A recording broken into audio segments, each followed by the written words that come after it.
आज इस वीडियो में समझते हैं कि गोनोरिया और सिफिलिस में बेसिक सा अंतर क्या है, किस तरह से हम लोग समझ लें कि गोनोरिया का संक्रमण हुआ है या फिर सिफिलिस का हुआ है।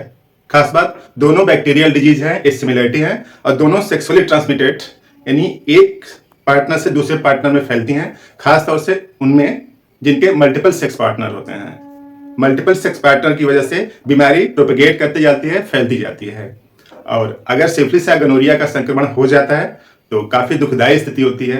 कई पेशेंट ऐसे जो बताते हैं कि लगता है जीवन ही व्यर्थ हो गया, केवल एक गलती की वजह से कभी किसी के साथ संबंध बनाया था, उस संबंध की वजह से ट्रांसमिट हो जाता है पूरे परिवार में, बच्चों को भी एक जनरेशन से दूसरे जनरेशन में फैलने की संभावना होती है। तो इस तरह से मल्टीपल सेक्स पार्टनर बनाना या फिर उसमें इन्वॉल्व होना, दोनों स्थिति सामाजिक रूप से नहीं शारीरिक रूप से भी खराब है। तो उसी को समझते हैं सिफिलिस या गोनोरिया का जिनको संक्रमण हो गया है वो लोग बेसिकली क्या करें, कैसे आइडेंटिफाई करें कि सिफिलिस हुआ है या फिर गोनोरिया हुआ है। तो देखिए, जो डिफरेंस देखा जाए तो ये जो गोनोरिया है नाइजीरिया गोनोरी नामक बैक्टीरिया से फैलता है और सिफिलिस जो है ट्रिपोनिमा पैलिडम, अलग अलग बैक्टीरिया से फैलते हैं लेकिन दोनों सेक्सुअली ट्रांसमिटेड हैं। और अगर गोनोरिया का संक्रमण हुआ है तो पेनफुल यूरिनेशन, पेशाब में जलन होगी, दर्द होगा, गोनोरिया के संक्रमण है।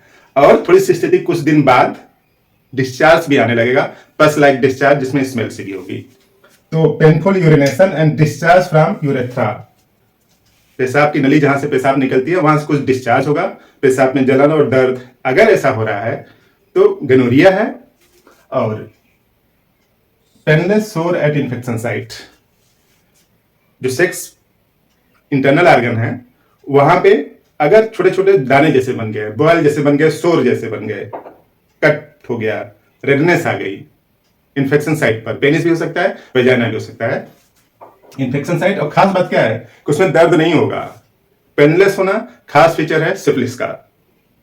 तो छोटे छोटे दाने आ जाएंगे पेनिस में या फिर वेजाइना साइट पे और उसमें दर्द नहीं होगा और रैश आ सकते हैं पूरी बॉडी में, कुछ दिनों बाद रैश आ सकते हैं, फीवर हो सकता है और स्वॉलन लिम्फ नोड, पूरी बॉडी में लिम्फ नोड पाए जाते हैं।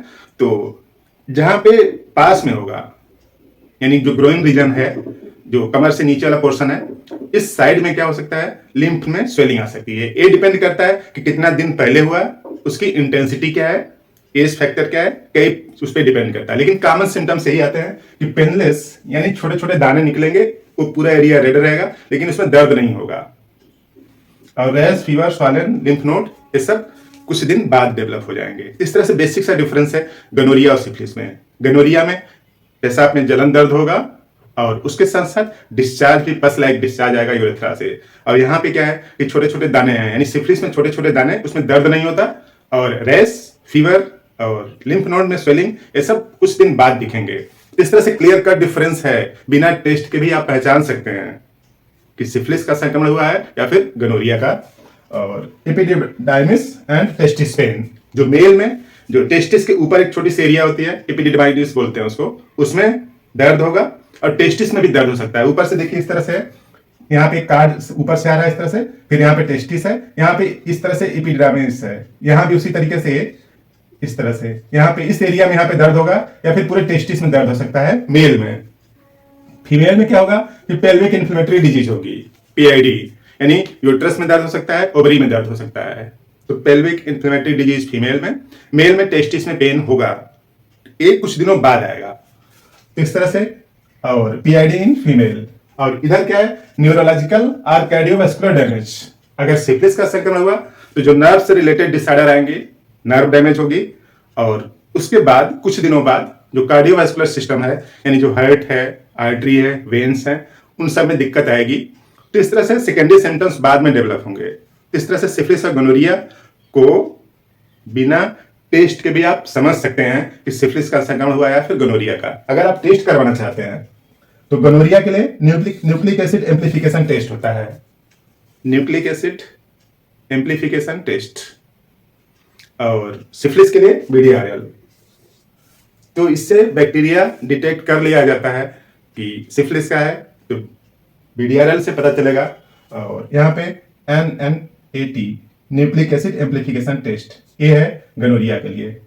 होम्योपैथी में सिफिलिस और गनोरिया का प्रॉपर इलाज है, बस कुछ दिन धैर्य रखना पड़ता है। कई दवाइयां हैं, उसमें से जो टॉप ग्रेड की मेडिसिन हैं उसमें थूजा आता है गनोरिया के लिए, thuja, medorrhinum and cannabis sativa. Thuja, medorrhinum, cannabis sativa के अलावा भी और मेडिसिन है। और सिफिलिस के लिए सिफ्लिनम, नाइट्रिक एसिड एंड मर्क्साल। तो इन दवाइयों से सिफिलिस भी और मेड्रोइनम और कैनाबिस सटाइवा एंड थूजा से गनोरिया भी ठीक हो जाते हैं। इसके अलावा भी और दवाइयां हैं। अब कमेंट बॉक्स में ये मत लिखिएगा कि इन दवाइयों को कैसे लिया जाए। इन दवाइयों को लेना पेशेंट के एज और किस तरह के सिम्टम्स आ रहे हैं, उसका बॉडी स्ट्रक्चर किस तरह से है, तो बेसिकली सिम्टम्स पर डिपेंड करता है। अंग्रेजी दवा जैसी नहीं कि इनमें से कोई आप ले लेंगे ठीक हो जाएंगे।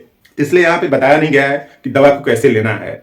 दवा को लेना पेशेंट के सिम्टम्स और उम्र, एज, इन सब चीजों पर डिपेंड करता है। तो इसलिए नहीं बताया गया। आप इसको कमेंट बॉक्स में ना लिखें कि दवा लेना क्यों नहीं बताया गया है, क्योंकि ये जो तीनों दवाइयां हैं इनके अलग अलग सिम्टम्स हैं। यहाँ पे जो तीनों दवाइयां हैं इसके अलग अलग सिम्टम्स हैं।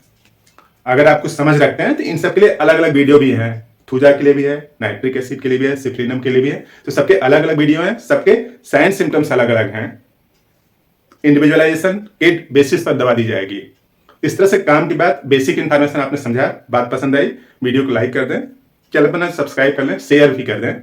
कुछ लोगों की इंफॉर्मेशन बढ़ेगी, सचेत होंगे मल्टीपल सेक्स पार्टनर बनाने से। उससे कुछ क्षण का तो आनंद मिल जाता है, लेकिन जिंदगी अपनी नहीं दूसरों को भी तबाह होती है, बच्चों की भी। इस तरह से कोशिश करें इससे बचें, इंफॉर्मेशन फैलाएं ताकि बीमार होने की संभावना कम हो। Thank you.